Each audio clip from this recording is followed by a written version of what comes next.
Muchas bendiciones para todos, para todas. Aquí se inicia Voz para el Cambio, esta ventana de compromiso con la patria, con el ideal duartiano. Jueves, tiempo de hablar de agropecuaria y algo más. Aquí con el hermano Juan Francisco de la Rosa para compartir algunas reflexiones, algunas ideas. Don Juan Francisco, ¿cómo va la vida? Bueno, todo marcha bien, gracias. ¿La lluvia va bien? Claro, pues lloviendo. ¿Y usted de gris, qué le pasa? ¿Está de gris la esperanza? La esperanza es de verde, Juan Francisco. La esperanza sí siempre se mantiene. Usted es muy elegante, de gris, ahí, bien combinado. Gracias. La doña suya lo quiere mucho Sí. y lo cuida. Lo pone ahí al compás de combinado el traje con la cana, con las azoteas. Bueno, sin ella fuera peor. Una buena combinación, la cana con el traje gris. Gracias por el reconocimiento A público. la doña. Librada, saludo. Hace mucho usted me invita a un chocolatico con una yuquita con huevo y una cebollita librada. Voy para allá un día de esto. Don Juan Francisco, mire, murió un amigo suyo, un jurista.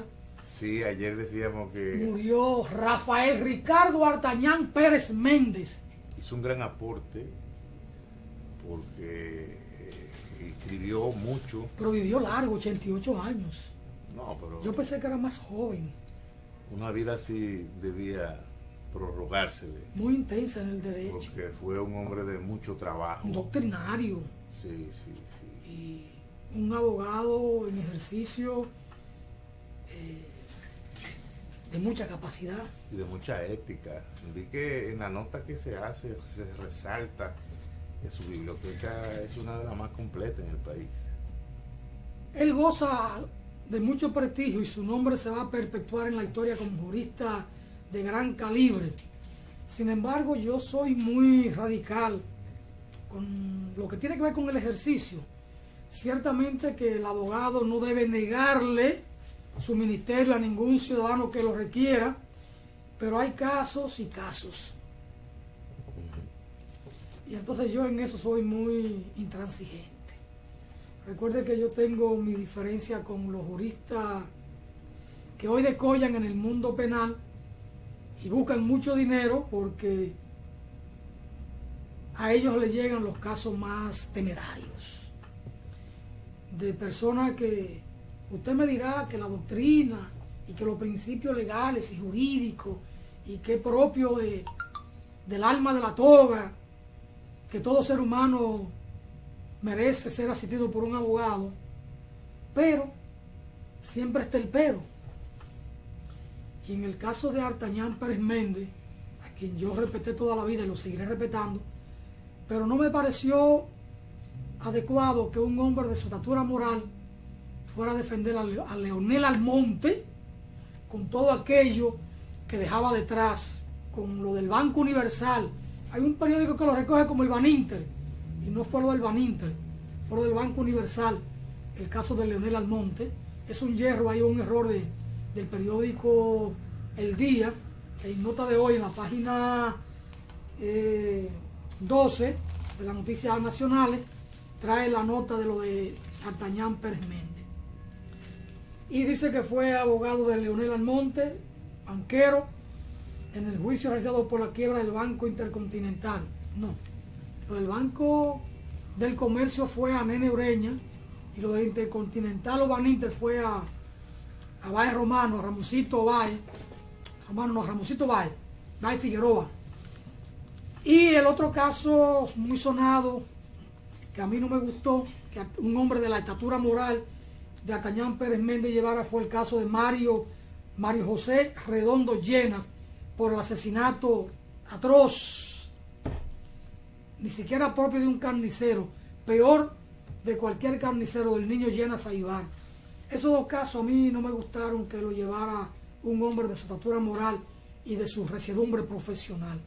Pero es una opinión de este humilde mortal de la Peñita de Jabón, de allá de Loma de Cabrera, pero son de las cosas. Yo pienso que él, contrario a otros juristas que tenían una gran responsabilidad, digamos, social y como un ideal, por ejemplo, como don Wenceslao Medrano Vázquez, Ramón Urbáez Brazován, que eran abogados que tenían una historia y digámoslo claro, una responsabilidad política. Y entonces, dentro de la crónica que se le hace a este notable jurista, uno no nota que se le vincula nunca a ninguna acción que tenga que ver con el ideal puramente. Y entonces, desde esa óptica, pudiera ser que no estuviese ninguna atadura, porque hay algunos casos que yo sé que esos dos juristas que termino de mencionar, que también se fueron al otro mundo, no en ninguna razón lo aceptaban, porque tenían un criterio muy definido acerca de su papel como abogado y como ente social. De manera que ya eso quedó en el libre albedrío, en la vida y en el accionar de este notable abogado que termina de fallecer. Usted señala un aspecto que es cierto. Usted no reconoce o no recuerda o no tiene información de vínculos políticos, sociales de D'Artagnan Pérez Méndez en la sociedad dominicana, o de vínculos con ideología que lo pudieran llevar a un ejercicio un tantito diferente. Pero la naturaleza humana debe apuntar siempre al bien, a la bondad, a los valores, y hay una responsabilidad ciudadana. Yo no me prestaría jamás a la defensa de una persona como Mario José Redondo Llenas Aybar en un caso como el que ocupó la atención de la nación dominicana, ocupó la atención y sacudió la conciencia nacional. Entonces, hasta ahí yo no llego. Y si bien este señor, que en paz descanse, que cuenta con mi respeto y con mi admiración, porque un hombre con todas las limitaciones que tuvo como ser humano, logró descollar, un hombre con limitaciones físicas muy serias, y aún así se sobrepuso, porque hoy era fácil para una persona con determinada limitación física abrirse camino, pero en su tiempo era muy difícil, y él rompió toda la barrera y descolló como uno de los juristas más prestantes de la República y más respetado en el ejercicio como tal. Y además no era un litigante temerario, era un litigante muy profesional, pero con el nivel de conciencia que él tenía, de estudio, de preparación, de cultura, debió pensar también en la responsabilidad como ciudadano, la responsabilidad moral. Y ese caso del niño Llenas Aybar sacudió la conciencia nacional, y no era como para que un abogado de su estirpe, de su prestigio, de sus méritos acumulados por el estudio, lo asumiera. Pero bueno, lo asumió. Algunas razones de carácter familiar pudiera haber tenido, yo desconozco eso, pero, y no tenía yo por qué estar al tanto de detalle, pero yo, a la lejanía del tiempo, miro eso con el reparo del lugar. Simplemente eso. Así es. Simplemente eso. Juan Francisco, mire, en América Latina y el Caribe, cada 15 minutos asesinan una persona, según estadísticas de organismos internacionales. Y un psicólogo, el doctor César Castellano, dice que la criminalidad tiene que ver con los niveles de deserción de las escuelas. Eso es cierto. Ahora hay que ver las causas que producen o que llevan a la deserción escolar. Causas estructurales, causas económicas, causas sociales. Y, entre todas, el tema de la corrupción y de la impunidad.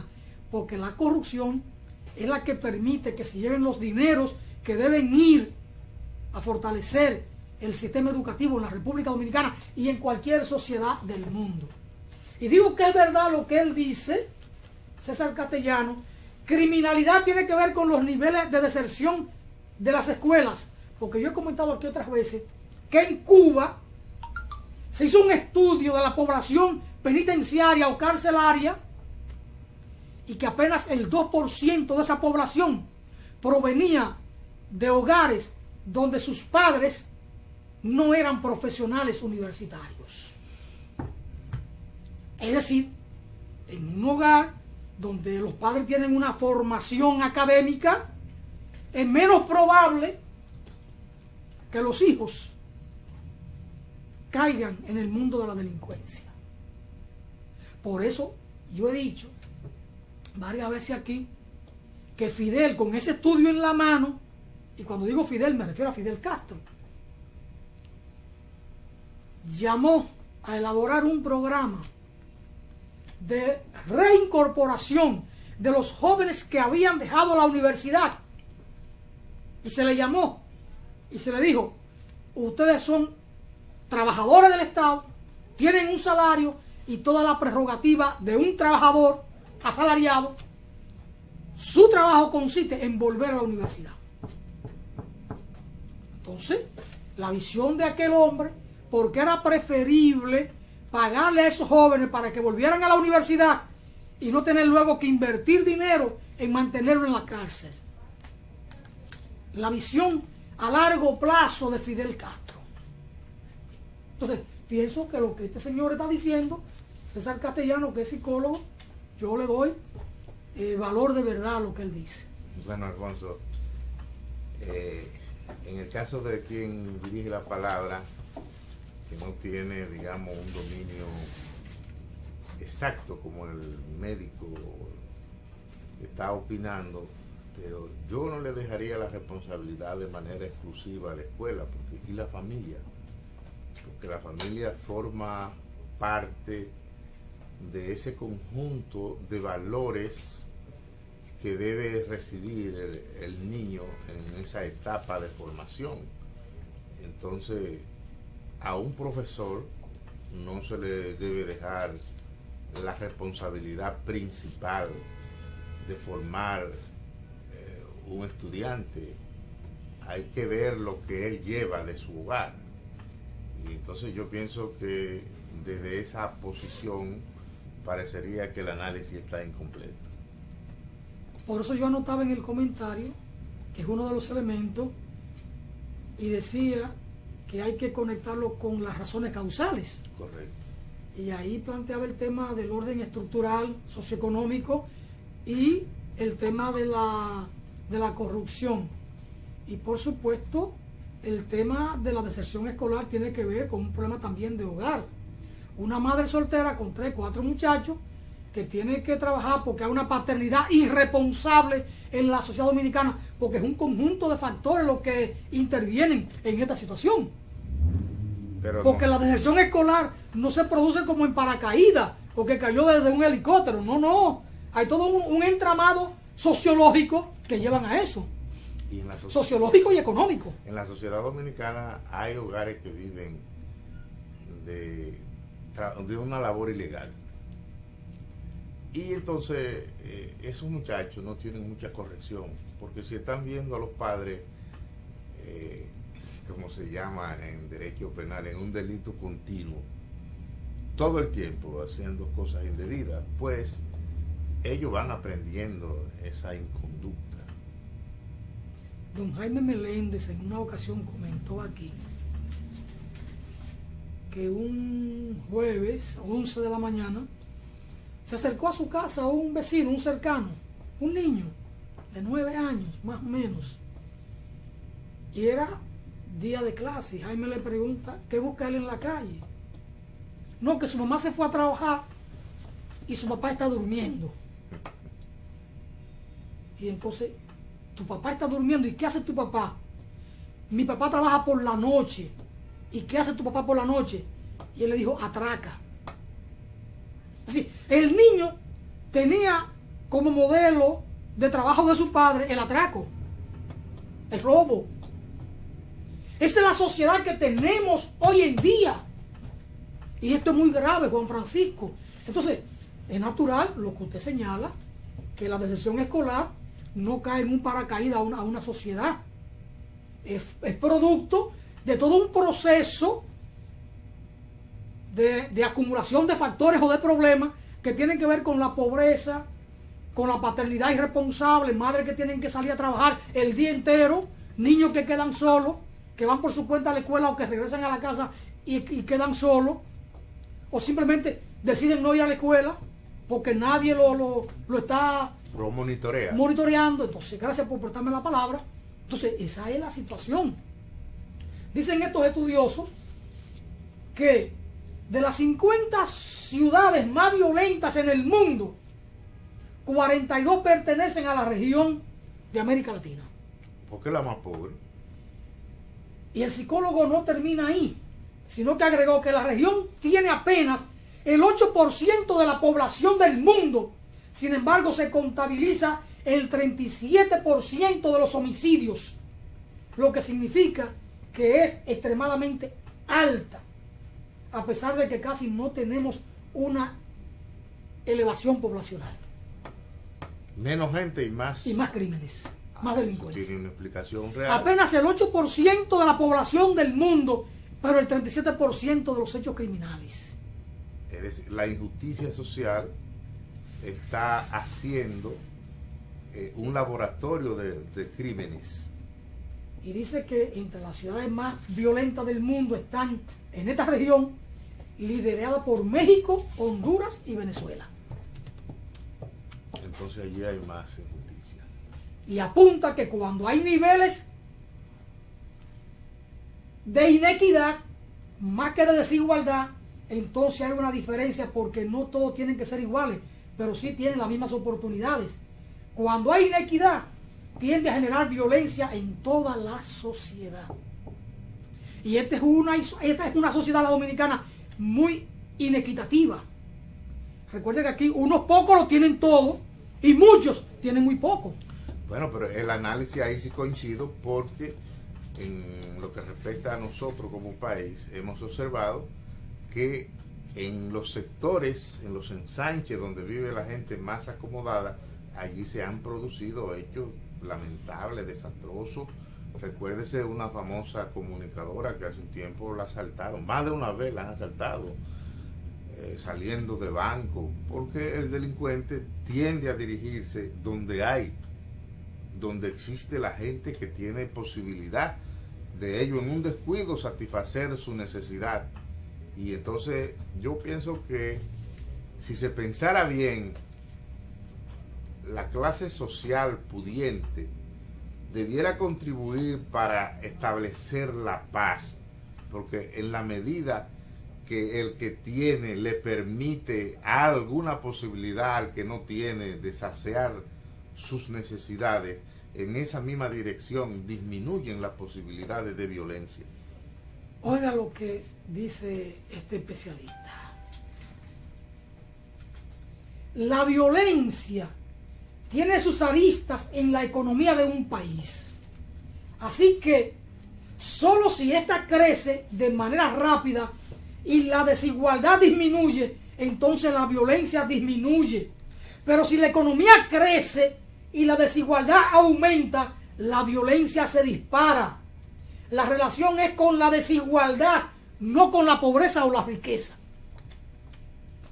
Bueno, pero esa es la situación de la República Dominicana. Claro, el gran capital se ha expandido, y usted lo ve con las grandes torres que se construyen en diferentes sectores de la ciudad, pero la clase emergente, los pobres abajo, cada vez se le hace más difícil vivir. Es así, Juan Francisco. Y entonces es un sistema financiero que acorrala a los pobres. Y protegido. Si usted tome, por ejemplo, un caso muy sencillo.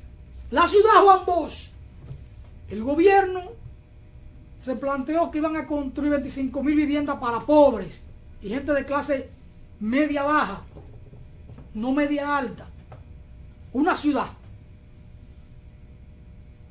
que están entre 1.800.000 pesos y hay una vivienda ahí en 1.200.000. Apartamentitos muy pequeñitos. Pero ¿pueden los pobres pagarlo? El gobierno da un bono de 100,000 pesos. Los pobres tienen que ir a un banco. Y califica el pobre para ir a un banco. ¿Es el pobre sujeto de crédito en los bancos comerciales nuestros? No. Pero aún así, conozco de un caso de una persona estudiante, logró con maniobras económicas de depósito, bururum bararán, y consigue el crédito. ¿Ah? Tiene que pagar al banco durante 20 años la suma de 14,000 pesos, 13,995 pesos por el préstamo. Es decir, le van a prestar quizás 1,200,000 pesos, pero va a durar 20 años pagando, digamos que 14,000 pesos. Supongamos que no le suban la tasa, que lo normal es que se la suban. Y que no pierde el empleo. Cuando usted calcula, suma, multiplica y suma todo aquello, 20 años por 12, por 14, eso le puede llegar a usted a 3,400,000 pesos. Eso es en la ciudad Juan Bosch. Imagínese una vivienda normal a nivel comercial de una compañía de esta, que además le ofrecen en plano y en el contrato un montón de cosas, y cuando la entregan hay 3 o 4 que no se la cumplen.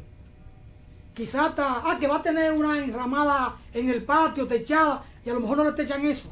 O le dicen que va a estar enverjado y no le ponen la verja y le entregan el apartamento. Cuando no le ponen la verja, que es parte del contrato, a 2,000 o a 4,000 viviendas, esas compañías se economizan un montón de dinero que está presupuestado en lo que están cobrando en el precio. Entonces, ¿cómo desenvolverse en una sociedad como la nuestra? La inequidad es la regla de juego socioeconómico en el país. La desigualdad, porque aquí el amigo suyo del Banco Central dice que la economía crece todos los años, es la que más crece del mundo, pero igualmente crece la desigualdad, crece la inequidad y por vía de consecuencia crece la violencia, crecen los crímenes. Pero no es cierto que ese proyecto Juan Bosch es para pobres. Eso está dirigido a un sector social que no es rico, pero tampoco es pobre de solemnidad. Eso, a 20 años, lo primero es que la persona que asume ese contrato tiene la obligación, la necesidad de tener un trabajo seguro durante 20 años. Y que gente, nadie que es empleado público o privado puede tener la garantía de que no lo van a sacar en ese y pagar 14,000 pesos de un préstamo por un apartamentito pequeño implica que usted debe tener ingresos de más de 40,000 pesos para poder sobrevivir, porque además está lejos, está para acá, para la parte del este. No es la regla, Alfonso, en la sociedad dominicana. El que puede pagar 15,000 pesos para una sola cosa es una persona que tiene un ingreso que supera los 50,000 pesos, porque si tiene vehículo, ¿de dónde lo va a pagar? Para comer, para llevar a los muchachos a la escuela, para curarse si se enferma. Y si vive en la ciudad Juan Bosch y trabaja en el Distrito Nacional, ¿cuánto va a gastar? Transporte, zapatos, si es mujer, pintalabios, colorete y todas las cosas que las mujeres usan, y hasta el toque de perfume. Y la luz. Y el salón, porque tienen que ir al salón. Obligado. Entonces, ¿cómo van a pagar 14,000 pesos una gente? Porque el gobierno habló de que la ciudad Juan Bosch, yo pensé que era una construcción del Estado para entregarla. No, hombre, Alfonso, digamos como lo hizo Balaguer allí en Guachupita, que esos fueron apartamentos. Pero son compañías privadas las que están construyendo ahí, lo Bisonó y otra compañía. El gobierno, que entran en la regla de juego del mercado. El gobierno le tiró esa a su gente. Pero han vendido el discurso ante el país de que esa construcción es del gobierno. Y ellos están buscando soluciones habitacionales al país. No, el gobierno le buscó nicho a los empresarios para que inviertan. Y hagan negocio. Hablemos claro. Y hagan negocio. Tenemos que decirla como son. Esa es la realidad, pero el discurso es otro. El discurso es la politiquería. Bueno, hay una canción de Cabral, siempre me olvido. De Facundo Cabral. Que su abuelo le decía que se cuidara de los pendejos. O son muchos. Y donde quiera que iba por la mañana ya eso estaba lleno de pendejos. De pendejos, son muchos los pendejos. Y mucha gente ha creído eso. Y por pendejos que sean, son muchos. Sí, y eligen hasta presidente, dice la canción. Anda para acá. Pero que una parte de la sociedad ha creído ese discurso. Bueno, pero eso no es para pobres. Esto es interesante, lo que estos especialistas han planteado. Un terapeuta familiar, Luis Berger, dice: la mente es pensamiento, emociones, sensaciones y conductas. Y entonces, la mente es la que guía las acciones del ser humano. Y si la mente está atrapada en una subsistencia de miseria, lo primero es el instinto de sobrevivir. Usted ha planteado tesis de Juan Bosch al respecto aquí. Pero hay un cientista social que es un poquito más drástico. Dice, el ser humano lo primero que debe hacer es pensar lo que va a hacer. Y después que lo piensa, bien, ponerlo en práctica bien. Porque si no, no da resultado. Si tiene el momento, el talento, la paz para pensar. Recuerda que el mal comido no piensa. Bueno, esa es una teoría de uno de los... No, yo cuando era muchachito en Dajabón escuché eso. Sí, pero mal comido no piensa. Y entonces uno salía a marotear, a comer mango, naranja, cajuiles y cosas. Pero que fue reasumida por uno de los discípulos de Bosch. Un folclórico. Sí. Su amigo espiritual, Lidio Cadé. A propósito, yo veo Estoy ácido yo contra usted. Le pongo a todo el mundo de amigo a usted. No, yo veo un programa, porque él como ex sacerdote, él tiene un programa de fe y de Saibaba. Él es director de ética ahora. Sí, pero yo veo su programa los sábados. De ética, el programa. No, de Saibaba, que es un pensador cristiano. Él todavía habla de Cristo. Deja el tipo ese tranquilo, Juan Francisco. Pero, mire Juan Francisco. Yo vi y se lo traje, lo recorté y lo traje. Bonnie Cepeda regresa a la música en el escenario de la República Dominicana. Lo traje porque es una idea de que el que tiene talento permanece en el tiempo. ¿Usted cree que los Tulil y compañía, los que andan haciendo la música que hoy llaman urbana, podrán permanecer en el gusto de la gente por más de 40 años como Bonnie Cepeda? No, de ninguna manera. Johnny Ventura tiene 60 años en la música. Joséito Mateo tiene como 85 en la música. A propósito, mire eso. Y sigue vigente. Mire esos dos grandes ahí, uno reconociendo al otro fuera de aquí. Johnny Ventura y Cuco Valor. Sí, mírelo aquí. ¿Son ellos? Sí, ¿Cuándo sí. lo dice? Ahí abajo. Cuco Valor recibe el premio a la excelencia musical. A la excelencia musical. Entonces, esto, iba a decir estos carajos a la vela que hacen música hoy de cualquier cosa. Pero no debo decirles eso a esos muchachos, no debo. ¿Verdad? Debo retirar el término, lo retiro. Pero lo pensé. Pero no debo decir eso. No van a permanecer en el gusto de la gente durante el tiempo. Porque no hay calidad, no hay estética, no hay belleza, no hay sonoridad, no hay lirismo, no hay letra. No hay inspiración. No. Entonces, me llamó la atención lo de Bonnie Cepeda, porque yo recuerdo cuando Bonnie subió, yo era un muchacho, Bonnie quizás me lleva 2 o 3 años, un maestro muy jovencito de La Vega, y todavía sigue en el gusto de la gente. Alfonso, por la calidad, el tipo es un maestro. es agradable escuchar esas canciones. De los 80. No, las que uno ha escuchado desde niño. Y cuando uno la oye, calidad. Se reencuentra A uno Julito con... de Chan, o a Pedro Vargas, o a Infante, a Pedro Infante. Anthony Río. Anthony Fatalidad, Río. fatalidad. En el tren que yo viajaba. Juan Francisco. ¿Le gusta Fatalidad a usted? ¿Y a qué dominicano no? Cuando las luces quedan ciegas. Con la Z del abecedario. Sí, sí. No, Anthony Río es un tipo creativo. Es un tipo creativo y ha vivido su vida. Claro. Se enganchó a loco y como loco ha sido feliz. Sí. Él no quiere tener juicio. ¿Y para qué? No. La gente que tiene juicio parece que anda con problemas. Sufre más. Sufre más. Sí. Él no sufre No. Él vive feliz. como loco. Cierto. Él es un búho. Dice que duerme de día, de noche no duerme. Y por eso él tiene una colección de búhos en su casa de campo. Que no, el tipo es genial. Pero tiene talento como compositor, como cantante, hasta como... Pero por eso ha permanecido pegado. E incluso incursionó en el humor junto a Luisito Martí. Y le fue bien. Y le fue bien. Un tipo de éxito en todo lo que emprendió. Montó incluso una fábrica de muchachos. Cuando llegó a 30 la cuenta, ahí se olvidó de contar. Cerró, no. Se le olvidó la cuenta después de 30. Pero, Porque en esa materia llegar a 30, eso es un récord, Juan Francisco. claro. Y más en estos tiempos de televisión y de internet y cosas de estas. Porque nuestros antepasados, los bisabuelos, podían llegar a 20, pero no había Así televisión, ni muchos radios, nada de esas cosas. Y andaban en burro. Estamos en el tiempo de Emily. Mamá dice que un muchacho es poco y dos son muchos. Dice doña China, mi santa madre. Quedarse con uno es con poco, pero que ya dos son muchos. Bueno, 3 es una carga. 3 es una carga. Usted sabe de eso. Juan Francisco, mire, no diga esa cosa que la niña lo está escuchando, y Gregory, y Francis. Tenemos que irnos a una pausa porque llegó la reina de los jueves. Así es. Y la reina de Voz por el Cambio, Joemily Severino. Don Juan Francisco, gracias por compartir este momentito aquí de reflexiones con nosotros. Gracias a los amigos televidentes que nos permiten siempre. Y saludo a su distinguida esposa, que lo viste también. Gracias. Como lo pone así en esa combinación perfecta del gris plateado de la cabeza con el gris así en el traje, bueno, la corbata, la camisa. Está muy elegante usted. Bueno, gracias. Gracias, Juan Francisco. Vamos a la pausa.